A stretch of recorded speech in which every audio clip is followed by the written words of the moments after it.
To receive support from the TAC after a transport accident, you need to make a TAC claim. First, you'll need to collect information about your accident. What happened, where and when.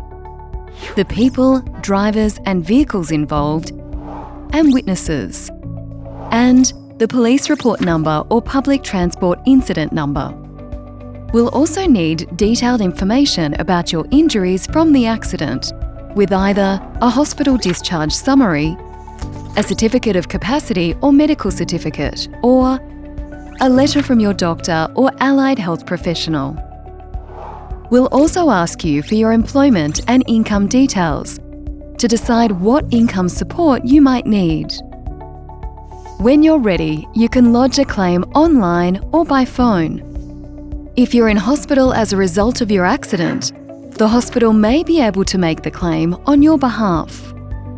For further information, visit our website or call us. For information in your language, visit tac.vic.gov.au/languages.